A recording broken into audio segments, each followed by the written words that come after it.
자, 이제 이번 단원 마지막 불교 남았습니다. 불교. 아, 징그럽다. 아, 날려먹은 거 다시 찍으니까 진짜 짜증난다. 그치? 듣는 니들도 엄청 짜증나지. 음. 자, 불교는 진짜 어려워, 얘들아.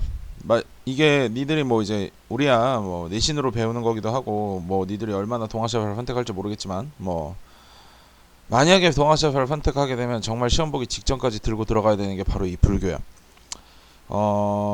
동아시아파에서 이제 킬러 영역이 한 세 군데 정도 있는데, 첫 번째 나오는 킬러 영역이 여기야. 진짜 어렵다. 어려운 게 아니고 어렵다기를 떠나서 그냥 단순 암기식의 문제가 너무 많고, 사실 정말 어렵게 낼 수 있는데 지금까지는 반반이었어. 14년도 수능하고 17년도 작년 수능에서는 정말 좀 평이하게 나왔고, 반대로 15년도 수능하고 16년도 수능에서는 몇 세기와 승려의 업적을 같이 물어보는 문제가 나와버리면서 진짜 어려웠거든. 일단 어렵게 나온다고 가정을 하고 공부를 합시다. 자, 보자. 우선 불교를 배우기 위해서는 불교에 대해서 어떤 기본 원칙이나 이런 걸 좀 배워야 되거든. 우선 볼게. 그 부분에 대해서. 자, 우선 우리 세계사 시간에 배웠던 거 이거 기억나? 카스트 제도? 카스트 제도 기억나지? 자, 카스트 제도가 뭐냐면 원래 인도에는 드라비다족이라는 원주민이 살고 있었어. 근데 아리아인들이 넘어오면서 이들이 이제 뭐 이렇게 좋은 무기나 이런 걸 뭐 괜찮은 문명을 들고 와갖고 드라비다족을 점령을 하면서 이제 그들을 지배해야 된단 말이야. 자, 근데 지배해야 되는데 소수의 지배층이 다수의 피지배층을 억압하려다 보니까 그냥 칼로 주먹으로 누른다기보다는 어떻게 세뇌 작업을 거치면서 이렇게 해야 돼. 그러다 보니까 이제 소위 말하는 카스트 제도가 만들어졌는데, 이 카스트 제도에서는 업과 윤회와 업을 주장을 했단 말이야. 업이라는 게 뭐지, 얘들아? 불교에서 말하는 업보 같은 거잖아. 네가 전생에 이만큼 죄를 지었기 때문에 지금 현실에서 이렇게밖에 살지 못하는 거다. 네가 지금이라도 열심히 네 인생에 순응하고 복종하고 이렇게 말 잘 들으면서 열심히 살면 너도 다음 생에는 나처럼 태어날 수 있다. 이런 식으로 지배층이 피지배층을 사기쳐버리는 거야. 사기쳐버리는 거.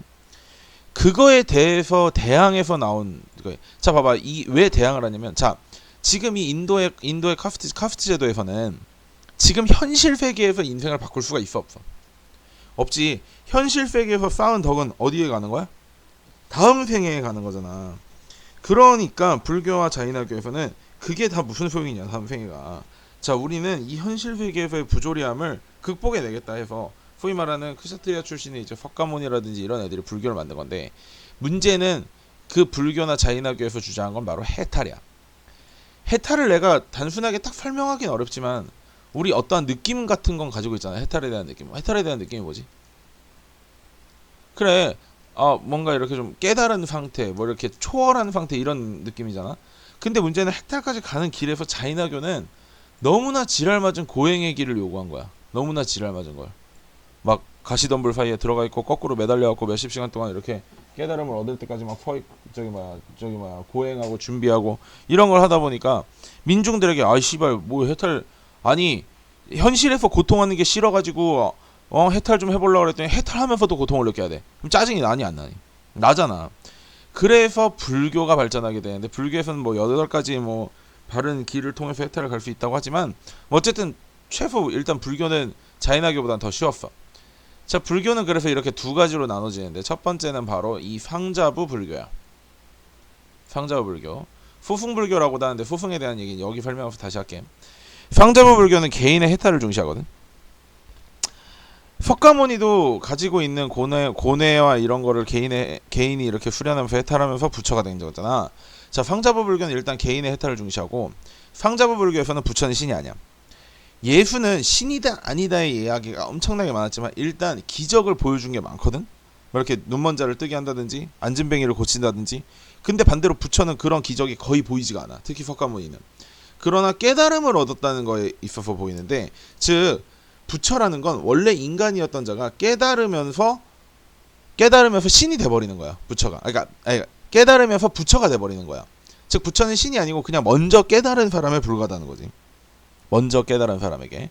자, 그 다음에 여기서는 개인의 해탈을 중시하다 보니까 이놈이고 저놈이고 그놈이고 해탈하고 싶은 사람은 다 나가서 혼자 수행을 해야 돼. 그러니까 사람들이 굉장히 수행자가 많게 되고, 그 수행자가 오랜 공덕이나 뭐 이렇게 도를 쌓으면 생기는 걸 뭐라고 하지? 사리라고 하잖아. 그 사리를 보관하기 위한 게 뭐야? 탑. 그렇지. 그래서 여기에는 절에 굉장히 탑이 굉장히 발달하게 돼. 엄청나게 많아. 사리를 보관하는 탑이 발달한다. 그 다음에 개인의 해탈을 중시하기 때문에 누가 대신해서 깨달음을 줄 수 있는 게 아니야. 중생을 구제해 줄 수 있는 게 아니라고. 개인이 나가. 자, 학교 다니면서 일을 하면서 직장 다니면서 여자친구 만나면서 해탈이 될까 안 될까? 안 되지. 그렇기 때문에 여기는 집을 떠나는 출가자를 이야기한단 말이야. 자, 그래 보자. 개인 해탈, 그리고 부처는 신이 아니고 사리와 수투파, 요것들이 발달하게 되고, 또 출가자 영역이 발달하고. 하나만 더 얘기하자면, 자, 바닷길을 통해서, 바닷길이니까 파란색으로 쓸게. 바닷길을 통해서 어디로 전파될까? 동남아시아로 전파가 돼. 동남아시아.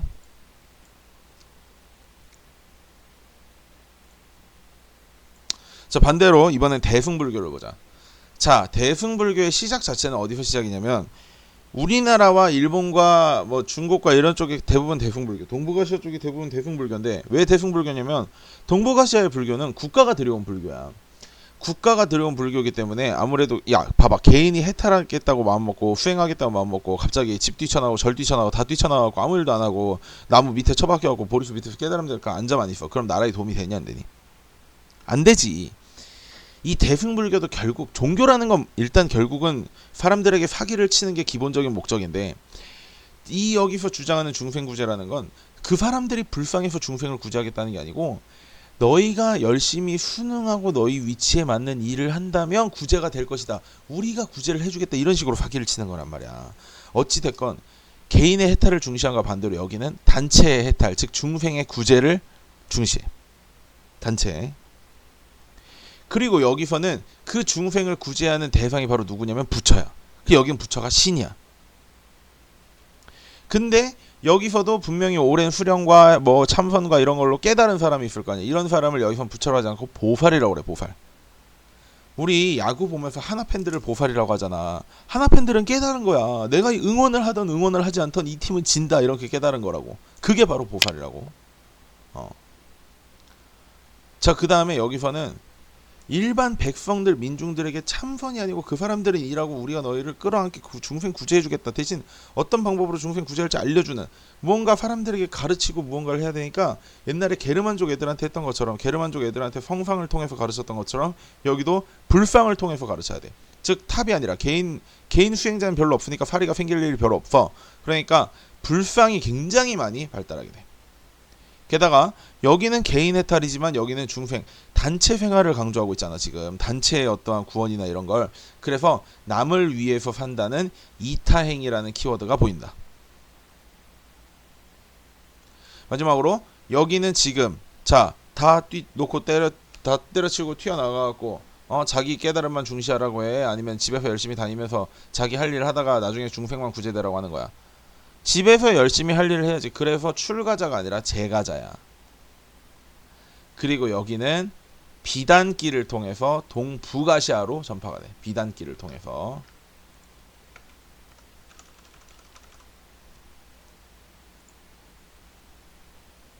자, 이 대승불교라는 건 커다란 수레라는 뜻이야. 수레 승자를 써서. 여기는 단체를 태워가니까 커다란 수레인데, 여기는 혼자서만 구원받으려고 하니 이놈들은 제대로 된 불교가 아니다. 이것은 바로 소승불교이다 해서, 사실 상자부 불교가 올바른 표현이고, 소승불교라는 건 대승불교에서 상자부 불교를 비판하면서 나온 표현이야. 자, 그러면 대승불교의 일종인 요 세 가지를 한번 보자. 자, 가장 먼저 발달하는 건, 일단 대승불교는 아래에서 들어온 불교야, 위에서 들어온 불교야. 즉 아래 백성 민중들이 가지고 온 불교야, 아니면 위에 지배층에서 들고 온 불교야, 지배층에서 들고 온 불교야. 그렇기 때문에 처음에는 우선 교종 중심으로 발전하는데, 교종은 다음과 같아. 자, 우선 경전을 읽어서 경전에 해석하고, 교리를 암송하고, 그리고 귀족 중심이야. 그래서 기억으로 기억하면 돼. 됐어? 그런데 이 경전을 읽고 교리를 알기 위해서는 글자를 알아야 되지. 글자를 알아야 되니까 귀족이 되는 거고. 일반 백성들이 글자를 알아서 이걸 볼 수 있을까 없을까?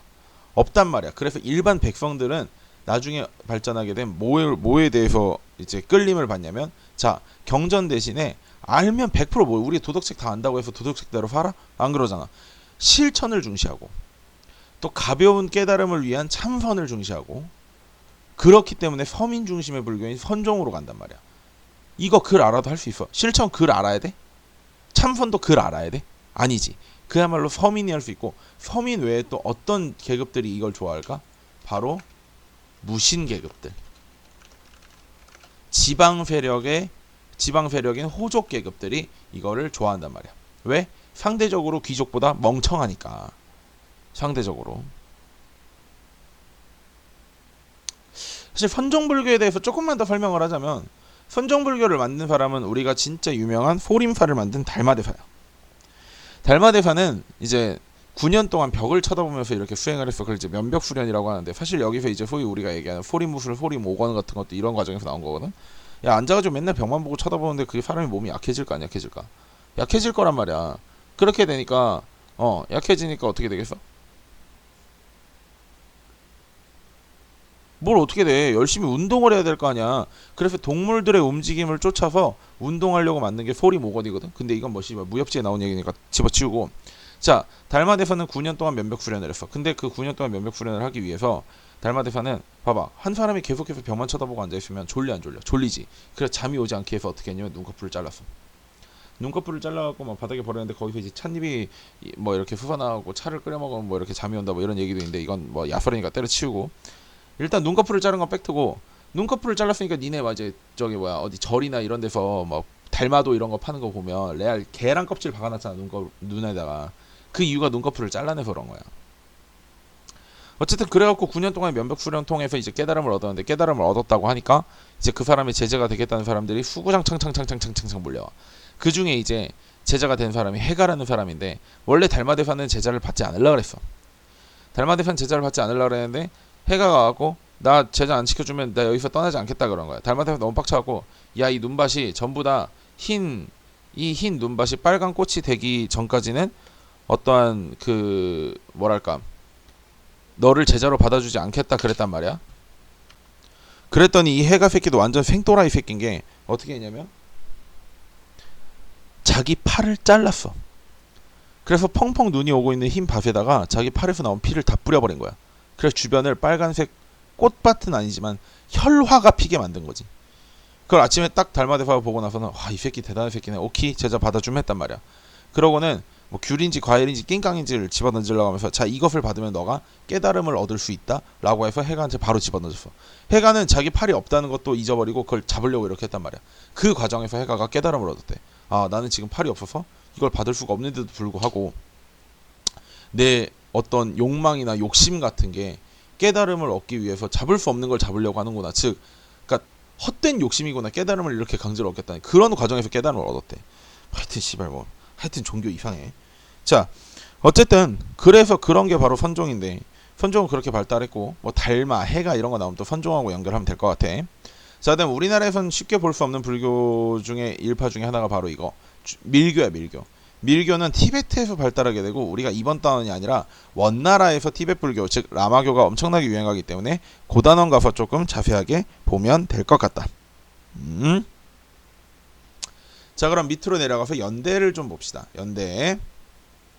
자, 불교의 시작은 후한시대에 들어와서 비단길로부터 들어왔어. 자, 비단길로 들어왔는데 처음에 이제 위진남북조 시대는 부기가 불교를 후원해주지. 왜? 자, 유학은 자기네들 오랑캐라고 깠잖아. 그렇잖아. 그래서 부기의 후원을 통해서 대규모 석골사원이 발동을 해. 자, 대규모 석골사원이.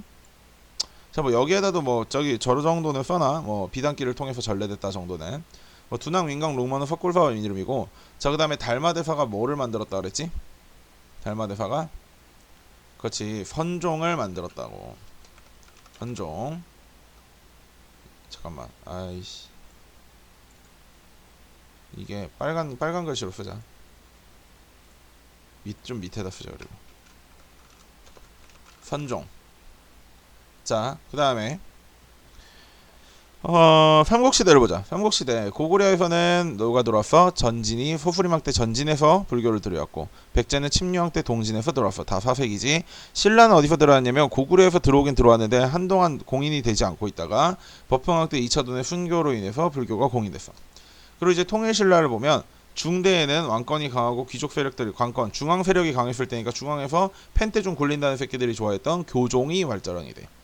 근데 그 교종이 뭐랄까 굉장히 민중들한테 다가가기가 어렵다는 걸 알고 교종을 수정하기 위해서 노력한 사람들이 해골물 먹은 원효와 해골물 먹고도 못 깨달아서 공부 더한 의상이야.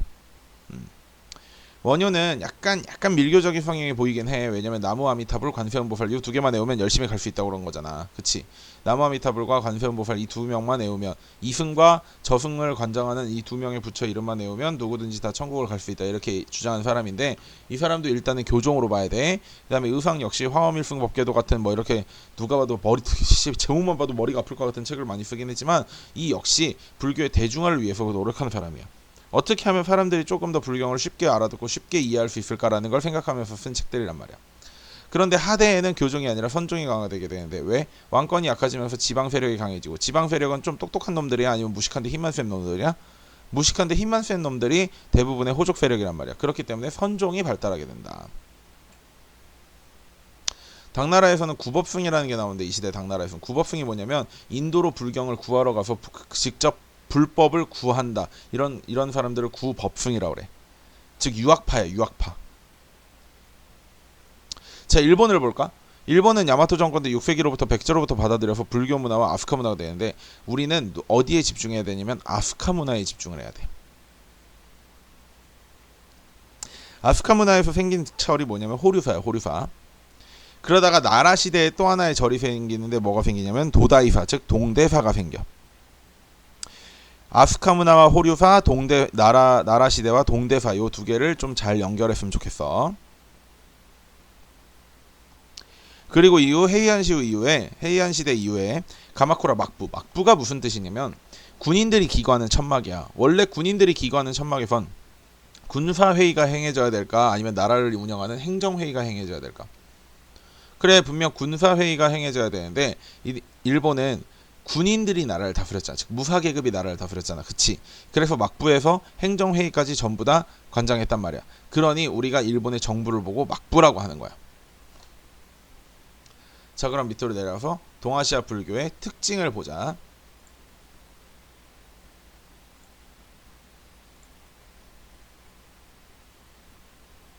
한쪽에 들어가나? 조금 줄여볼까? 오케이, 한쪽에 들어간다. 자, 보자. 우선 동아시아의 불교의 특징으로는 호국불교, 나라를 지키기 위한 불교. 정확히 얘기하자면 이름은 나라를 지키기 위한 불교인데 나라가 아니라 지배층을 지키기 위한 불교가 되는 거야. 즉 신분차별을 정당화해. 야, 신분차별과 업보 기준이 짜증나서 시작된 게 불교였는데 결국 다시 신분차별을 정당화하는 어떠한 근거로 쓰여졌단 말이야. 또 군주권 강화를 위해서 몇 가지 키워드를 같이 기억을 해야 되는데, 첫 번째 어떤 키워드가 있을까? 왕즉불, 왕이 곧 부처이다라는 키워드가 있고, 이거를 보여주는 어떠한 유물 같은 게 뭐냐면 바로 윈강석굴 같은 그런 석굴 사원들과 석굴한 본존불이야.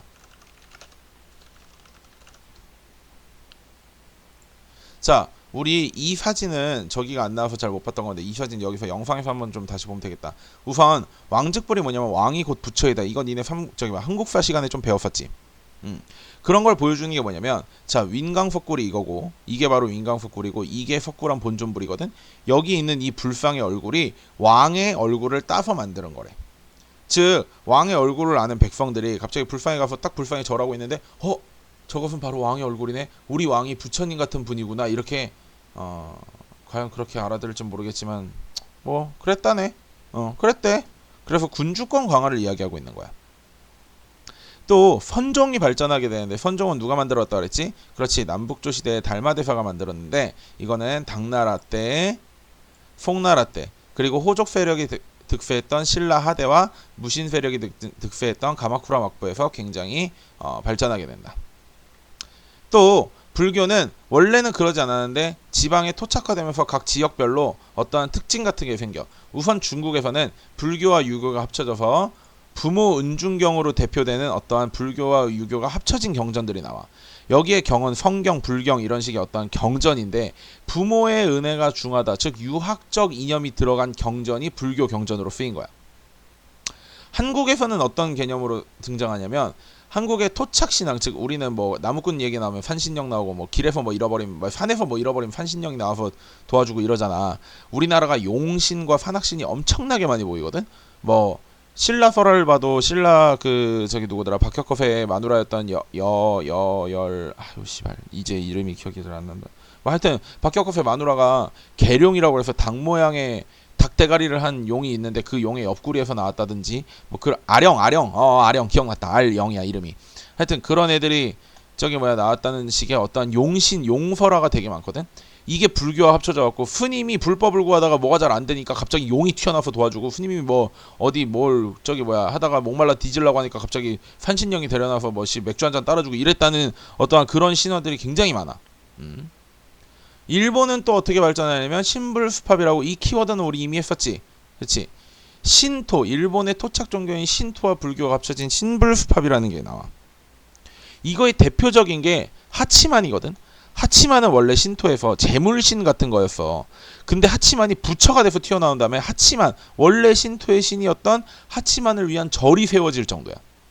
이런 식으로 신토의 신과 부처가 합해져 버리는 신불수팝이 등장하게 된다.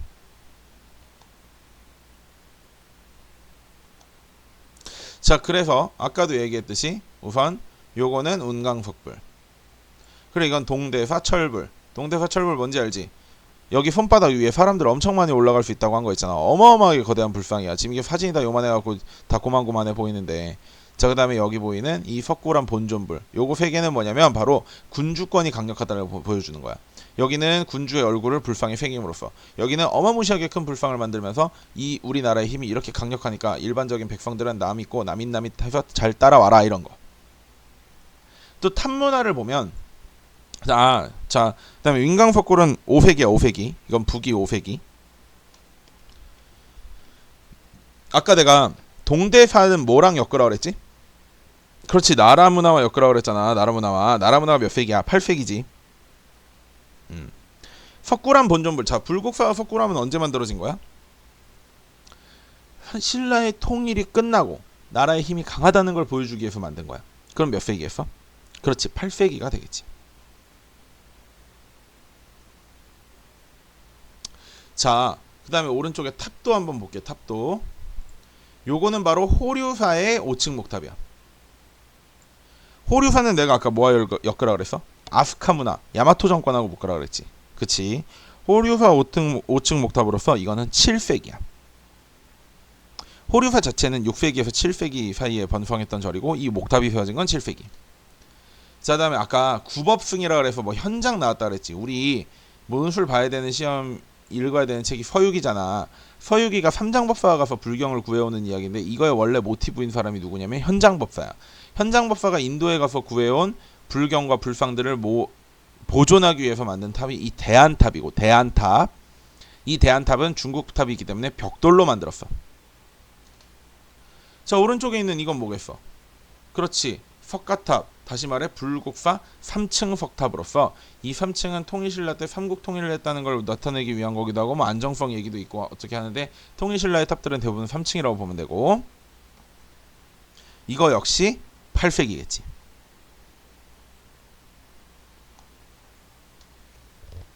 됐어?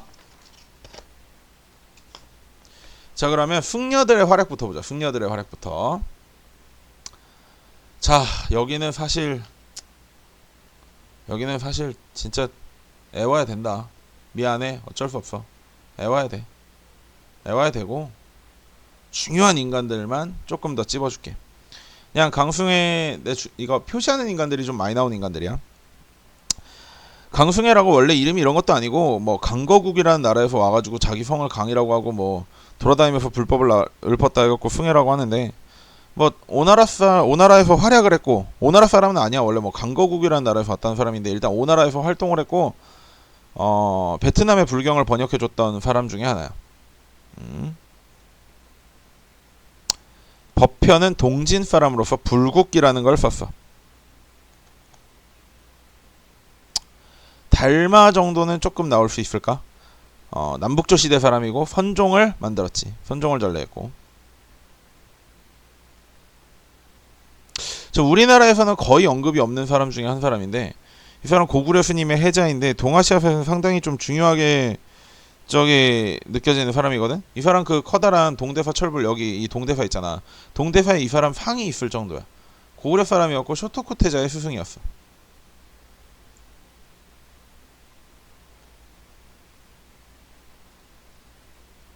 다음 담징은 누구겠어? 그렇지, 화가스님 있잖아. 화가스님, 호리사 금당벽화 그려준.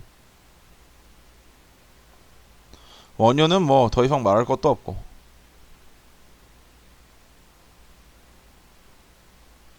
현장도 중요해.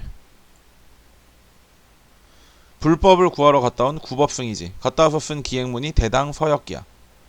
다이탕탕은 베트남 사람인데 현장의 제자로서 인도에서 가져온 불경을 번역할 때쯤 해서 그 밑으로 들어가서 현장에게 배웠던 사람이고. 의상도 중요하겠지. 신라 사람이고 화엄종. 야, 그렇게 얘기하니까 안 중요한 사람이 없다. 적으면서 보니까. 동진도 법현 이 사람도 불국기는 생각보다 좀 기억해야 될 키워드긴 하거든.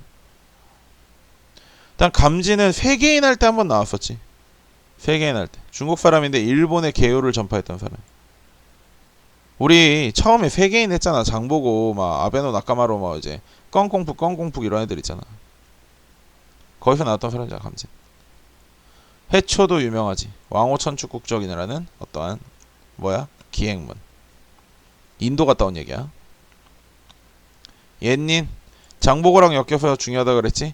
입당 구법 순례 행기. 야, 이렇게 말하니까 다 중요하다. 다 중요해. 그래서 여기가 토 나올 것 같은데요.